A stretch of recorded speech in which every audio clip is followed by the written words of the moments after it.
मुअज़्ज़ज़ मुकर्रम सामिईन व नाज़रीन, अस्सलामु अलैकुम व रहमतुल्लाहि व बरकातुहू। उम्मीद है आप तमाम खैर व आफ़ियत से होंगे।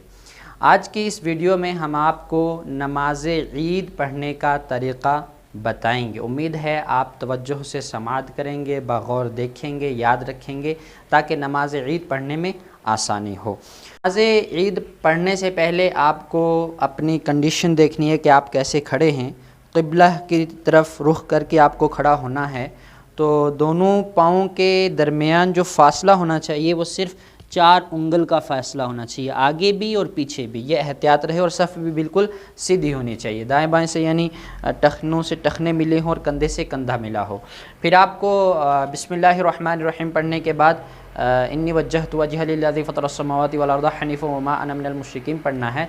फिर आपको नियत करनी है, तो नियत बग़ौर समाअत कीजिएगा। नियत करनी है, नियत की मैंने 2 रकात नमाज ईदुल फ़ित्र वाजिब मआ ज़ाइद 6 तकबीरों के पीछे इमाम साहब के मुँह मेरा काबा शरीफ की तरफ, फिर अल्लाहु अकबर कहकर हाथ कानों तक ले जाने हैं। हाथ की देखिए कंडीशन ये होनी चाहिए कि बिल्कुल ऐसे बराबर क़िबला रुख हों, तो कान के लो में लगा करके आपको हाथ यहाँ नाफ के नीचे बांध लेने हैं। नाफ के नीचे हाथ आप इस तरह बांधेंगे जैसे ये अंगूठा है और सबसे छोटी उंगली है, ये दोनों इस तरह इनको पकड़ लें और ये 3 उंगलियां यहाँ रखनी हैं। फिर आपको सना पढ़नी है मुकम्मल, सुब्हानक अल्लाहुम्मा व बिहम्दिक व तबारक अस्मुक व तआला जद्दुक व ला इलाहा गैरुक। इतना पढ़ने के बाद आपको फिर खामोश हो जाना है। तो इमाम 3 तकबीरें कहेंगे, तो आपको भी इन 3 तकबीरों के साथ 3 तकबीरें कहनी है। पहली तकबीर कहनी है अल्लाहु अकबर, अल्लाहु अकबर कह के आपको हाथ छोड़ देने हैं। फिर दोबारा आपको कहना है अल्लाहु अकबर, फिर हाथ छोड़ देने हैं। फिर तीसरी मरतबा जब आप अल्लाहु अकबर कहें तो हाथ फिर आपको बांध लेने हैं। उसके बाद इमाम क़िरात करेंगे, हमको खामोशी से सुनना है। इमाम को ताउज़ व तस्मीह आहिस्ता पढ़ना है और सूरह फ़ातिहा और उसके बाद कोई सूरत बुलंद आवाज़ से पढ़नी है और हमको खामोशी से सुनना है।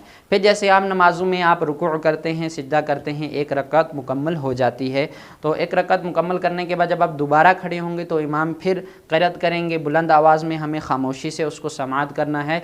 फिर जब क़िरात के बाद सूरत पढ़ लेंगे तो फिर 3 तकबीरें कहनी है। तो उन 3 तकबीरों में भी जैसे हमने हाथ बंधे हुए इमाम क़िरात कर चुके, तो इमाम कहेंगे अल्लाहु अकबर, तो हमें भी साथ में अल्लाहु अकबर कह के हाथ छोड़ देना है। फिर दूसरी मरतबा इमाम कहेंगे अल्लाहु अकबर, हमें भी अल्लाहु अकबर कह के हाथ छोड़ देने हैं। फिर तीसरी मरतबा इमाम कहेंगे अल्लाहु अकबर, हमें भी अल्लाहु अकबर कह के हाथ छोड़ देने हैं। चौथी मरतबा बग़ैर हाथ उठाए हुए हमें अल्लाहु अकबर कह के रुकू में चला जाना है और आगे जैसे आप बाकी नमाज को अदा करते हैं वैसे ही अदा करना है। वमा अलैना इल्लल बलाग। अस्सलाम।